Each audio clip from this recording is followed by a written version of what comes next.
આજના વિષયનું નામ છે ભજનનો પ્રતાપ, સ્મરણની તાકાત. ભગવાનનું ભજન જીવને કેવો ન્યાલ કરી દે છે એ સમજવા જેવું છે.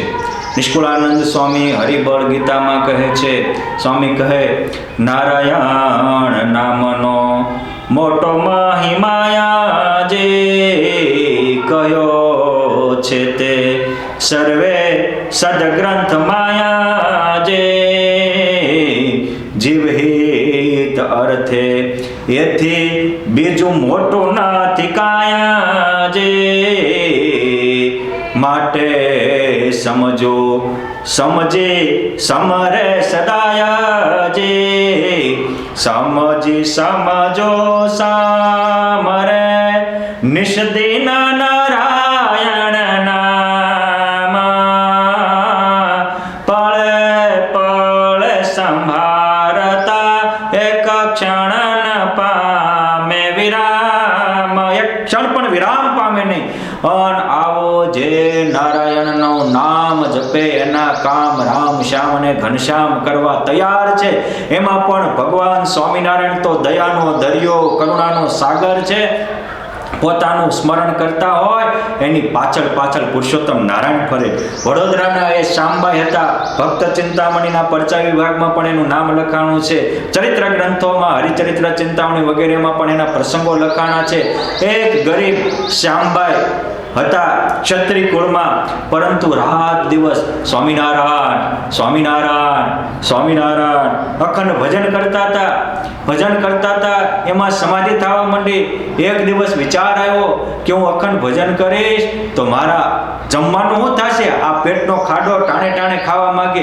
એ જ વખતે પુરુષોત્તમ નારાયણ પ્રગટ થયા અને એને 56 પકવાનો વાળો થાળ ભરી અને મોઢામાં કોળિયા દઈ અને પુરુષોત્તમ નારાયણ જમાડી ગયા. આ નારાયણના નામનો પ્રતાપ છે. જે રહે મારા નામમાં, હું રહું તેના કામમાં, અને તું રહે તારા કામમાં તો હું રહું મારા ધામમાં. આ ભગવાનના નામમાં શામબાઈ રહેતા હતા. ભગવાન પછી તો રોજ આ ભજન કરે અને ભગવાન એને રોજ જમાડવા પહોંચી જાય. આ ભગવાનની કરુણા તો જુઓ. એકવાર ભગવાનનું ભજન સ્મરણ કરી તો જુઓ. ભગવાન વાહે ન ફરે તો મને કહેજો.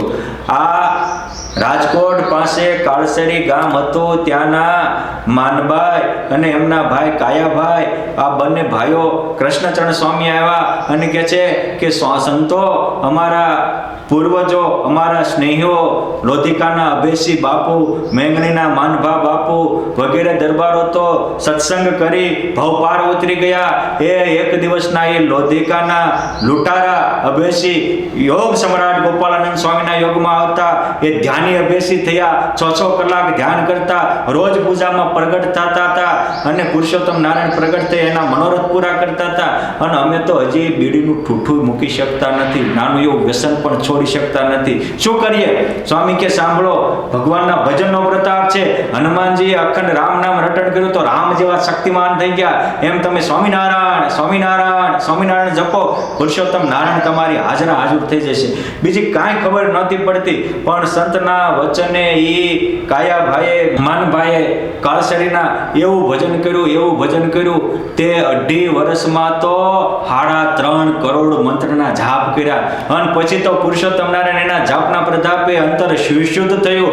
હોકારો કરે અને હરિવર હાજર થાય, પોકાર કરે, પુરુષોત્તમ નારાયણ પ્રગટ થાય, એના થાળ જમે, એના મનોરથ બધા પૂરા કરે, આવા કષ્ટને નિવારી દે અને રાત્રે પણ સપનામાં પ્રગટ દર્શન થઈ સુખ શાંતિથી ભરી દે. આ છે સ્મરણનો પ્રતાપ. એટલે ભાગવતજીમાં પણ કહ્યું છે કે ન ગંગા ન ગયા સેતુ ન કાશી ન ચ પુષ્કરમ જીવાગ્રે વર્તતે યસ્ય હરિ નામ દ્વયાક્ષરમ. 2 જ નામનું ભગવાનનું, હરિનું નામ, ભગવાન સ્વામિનારાયણનો ષડાક્ષરો મંત્ર મહાસમર્થ, જેથી સિદ્ધ થાય સમસ્ત અર્થ, સુખી કરે સંકટ સર્વ કાપે, અંતે વળી અક્ષરધામ આપે.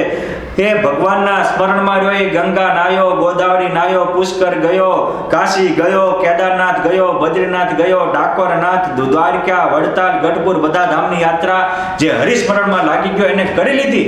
આ હરિસ્મરણનો મહાપ્રતાપ છે. ઋગ્વેદો અથર્વવેદો સામવેદો યથાર્ણવઃ અધિતાસ્તેન યેનોક્તમ હરિરીતિ અક્ષરદ્વયમ, જેને ભગવાનનું સ્મરણ કર્યું, બે જ નામ શ્રી હરિ, હરિ કૃષ્ણ, ઘનશ્યામ, રામ શ્યામ પોકાર્યો, એ ઋગ્વેદે ભણી ગયો, એ અથર્વવેદે ભણી ગયો, એ યજુર્વેદે ભણી ગયો અને એના સામવેદના ગાન પણ શીખી ગયો. અરે મારા બાપ, બરાબર વેદો ભણી લીધા, યાત્રા કરી લીધા, યજ્ઞનું શું? તો ભાગવતજીમાં ભગવાન વ્યાસ લખે છે કે યશ્વમેઘાદિ ભીર યજ્ઞેર રણમેઘે સદક્ષણેહિ યજિતમ તેન યેનોક્તમ હરિરીતિ અક્ષરદ્વયમ, જેને ભગવાનના બે જ નામનું અખંડ સ્મરણની રટના લગાડી દીધી, એને રાજસૂય યજ્ઞ કર્યો, વાજપેયી યજ્ઞ કર્યો, અશ્વમેઘ યજ્ઞ કર્યો, ધરતીમાં કહેવાતા બધા જ યજ્ઞો ભગવાનના નામ સ્મરણમાં સમાઈ જાય. આવા વેદ વચન છે, વ્યાસ નારાયણના વચન છે. માટે એકવાર અપનાવી તો જુઓ. દેવળિયાના ફૂલબાઈ દરબાર હતા, પરંતુ અખંડ સ્મરણ કરતા હતા, ભજન કરતા હતા. અચાનક આ તો દુનિયામાં છે, આવ્યા એને જવું અનિવાર્ય છે. જાત શહીદ ધ્રુવા મૃત્યુ, ધ્રુવા જન્મ મૃતસ્ય ચ, એ મૃત્યુ પામ્યા, એમના પતિ વિધવા થયા, બહેનોને વજનમાં રહેવાનું હોય, એને થયું કે હવે મારું શું થશે, પરંતુ બીજી ચિંતા છોડી અને હરિસ્મરણમાં ચિંતનમાં લાગી ગયા. અડધી રાતે ભગવાન સ્વામિનારાયણ પ્રગટ થયા. ફૂલબાઈને કહે છે બોલો શું ઈચ્છા છે? પ્રભુ મારે ખાવા પીવાની. મહારાજ કે તમારું 12 વર્ષનું આયુષ્ય છે, 12 વર્ષ સુધી તમને ભૂખ કે તરસ નહીં લાગે અને કપડા ટાણે ટાણે હું આપી જઈશ. તમારે ચિંતા છે નહીં. યાદ રાખો, ભગવાન અશક્યનું શક્ય કરે પોતાના ભક્ત હોય તો. હવે માણસ કેવો કળયુગમાં તો અન્નસમા પ્રાણ છે, પરંતુ પુરુષોત્તમ નારાયણના ભજન સ્મરણના પ્રતાપે એ ફૂલબાઈને ઇતિહાસ એવો નોંધે છે કે 12 વર્ષ સુધી ભૂખ કે તરસ કાંઈ ન લાગ્યા. આચાર્ય જે ગ્રંથમાં આચાર્ય પ્રભુ રવિલાલજી મહારાજે આ બહુ વિસ્તારથી આખ્યાન કહ્યું છે. પછી 12 વર્ષ પૂરા થયા. મહારાજ કહે છે કે હવે બા કઈ ઈચ્છા? અરે મહારાજ, આ દુનિયાના બધું જ ટાઢાઓના તડકા છાયા જોઈ લીધા, હવે તો મહારાજ તમારો અલૌકિક આનંદ, અલૌકિક ઐશ્વર્ય, અલૌકિક ધામને પામવાની ઈચ્છા છે. એ જ વખતે આખા ગામમાં ડંકા વાગ્યા અને લાખો વિમાનો લઈ અને પુરુષોત્તમ નારાયણને તેડવા આવ્યા અને કાળના માથા ઉપર પાક દઈ અને એ દેવળિયાના ફૂલબા ગરાસિયા બહેન એ પુરુષોત્તમ નારાયણના ધામને પામી ગયા. આ ભગવાનના નામ સ્મરણનો પ્રતાપ છે. એક વાત હું કેટલી કહું, આવી તો સંપ્રદાયમાં સેંકડો વાતો છે. આમાં પરના કરશન બામણિયા અખંડ સ્મરણ કરતા હતા, તો એની બાજરીનો રખવાળો કરવા મારો ગોપીનાથજી મહારાજ ને હરિકૃષ્ણ મહારાજ જતા હતા. મહારાજ કહેતા હાલ ઘોડી આમાં પર 2 પાલી બાજરો તારો, અને એ ગોપીનાથજી મહારાજ ને હરિકૃષ્ણ મહારાજ પ્રગટ થઈને ગયા. એ કરશન બામણિયાના જેના રખવાળા હરિએ કર્યા, એના હાથના ડુંડા લાગ્યા અને જિંદગી બેડો પાર થઈ ગયો. મારે એ કહેવું છે કે જે સાચી નિષ્ઠાથી ભગવાનનું ભજન સ્મરણ કરે એના દુઃખ ટાળવા મારો નાથ તૈયાર છે. બસ આપણે સાચા ભાવથી સ્મરણ ભજન કરીએ તો ભગવાન આપણું કષ્ટ કાપવા આજે તૈયાર છે. ભગવાન કાંઈ પોતાના ભક્ત માટે વારો તારો કરતા નથી.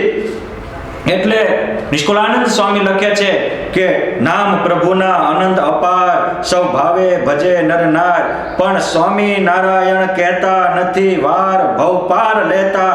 આજ એ નામ નો છે અમલ, તેન ન વિચારવું એક પલ, લેતા નામ નારાયણ સ્વામી, જાણો કાંઈક બેઠા એ ધામના ધામીને પામી. માટે આપણે ધામના ધામી અક્ષરાધિપતિ પુરુષોત્તમ નારાયણને પામવું હોય તો અખંડ હાલતા ચાલતા ખાતા પીતા સ્વામિનારાયણ સ્વામિનારાયણ સ્વામિનારાયણ સ્વામિનારાયણનું સ્મરણ કરે અને અડધી રાતે અન્ન જળ દેવા પુરુષોત્તમ તૈયાર છે, એની વાડીના રખવાળા કરવા તૈયાર છે, એની દુકાનોના રખવાળા કરવા તૈયાર છે. અને યાત્રાએ જતા હોય જીણાભાઈ ભગવાનનું અખંડ સ્મરણ કરતા કરતા ગઢપુર મહારાજના દર્શને આવતા હતા અને ખ્યાલ ન રહ્યો અને રસ્તામાં કુવા, રસ્તાના કાંઠે કુવો તો અચાનક પગ લગી જ્યાં પડવા ગયા તો પુરુષોત્તમ ધ્રુજી ગયા ગઢપુરમાં. ભક્તો કહે છે શું થયું? મહારાજ કે પછી જીણાભાઈ આવ્યા અને મહારાજે સીધા કુવામાં પડ્યા ત્યાં અધવચ્ચેથી ઉપાડી લીધા. બાપ એક વાર સ્મરણ કરો, જેમ જીણાભાઈને કુવામાંથી અધવચ્ચેથી ઉપાડી અને સીધા ગઢપુરમાં લઈ લીધા, એમ આપણે સંસાર રૂપી કુવામાં પડ્યા હશો, ત્યાંથી અધવચ્ચેથી બાવડું ચાલે અને પુરુષોત્તમ નારાયણ આપણને પણ ઉપાડી લેશે, અલૌકિક આનંદથી છલકાવી દેશે અને પોતાના સામીપ્યનું સુખ આપી દેશે. આવો ઢીંગો ધણી ભગવાન સ્વામિનારાયણ છે. એટલે નિષ્કુળાનંદ સ્વામી કહે છે કે પૂર્ણ પુરુષોત્તમ સુખધામ તેને ધર્યું સહજાનંદ નામ. સહજાનંદ ગાય તે તો અક્ષરધામમાં જાય. સહજાનંદ નામ જેને મુખે તે તો બ્રહ્મપુરે જાશે સુખે. અરે બાપ સુણી સ્વામિનારાયણ નામ. જરા કાંઈક જીવના કામ, એક બેના નહીં લાખો ને કરોડોના કામ સરી ગયા છે. એના દસ્તાવેજ પુરાવા સદગ્રંથોમાં છે. અરે બાપ ગોપાળાનંદ સ્વામી એમ કહેતા કે સીમાડામાં જઈ કોઈ તાણીથી 3 વાર સ્વામિનારાયણ સ્વામિનારાયણ સ્વામિનારાયણ આમ બોલે અને આ નામની જેના કાને ભણક પડે એની અક્ષર પોળ ઉઘડે. એટલે સ્વામી લખે છે કે કાને એ નામની ભણક પડી એની અક્ષર પોળ ઉઘડે. સ્વામિનારાયણની કીર્તિ સોને એને પાપ રહે નહીં રહેતી. આ આપણે સ્વામિનારાયણની કીર્તિના ડંકાની ચોટ ઉપર ગુણગાન ગાઈ રહ્યા છીએ. આપણા પણ પાપ બળી જશે. મારી વાત સાંભળો, સ્વામિનારાયણની જે કથા સુને જન્મ ન જાય વૃથા. માટે આવા ભગવાન મળ્યા છે તો એનું અખંડ ભજન કરજો, સ્મરણ કરજો. સ્વામિનારાયણ નામ પદ સાંભળતા આવે સુખના સદ, એટલે કે સુખના સદન, સુખના ઘર ભરાઈ જશે અને દુઃખ તો ફોતરાની જેમ ઉડી જશે. આવો ભગવત સ્મરણનો પ્રતાપ છે. માટે ખૂબ બધા જ હાલતા ચાલતા ખાતા પીતા હું આત્મા, મારામાં પરમાત્મા, હું જ અક્ષરધામ છું ને મારામાં બેઠા ઘનશ્યામ, અંદર બહાર સર્વત્ર રહ્યા પ્રગટ પુરુષોત્તમ સુખધામ. આવી રીતે માની અને ભજન કરજો. મારો નાથ તમારા સર્વ કષ્ટ નિહારે, સર્વ પ્રકારે સુખ શાંતિથી ભરી દે એવી પ્રભુજીના પાવન ચરણોમાં પ્રાર્થના. જય સ્વામિનારાયણ.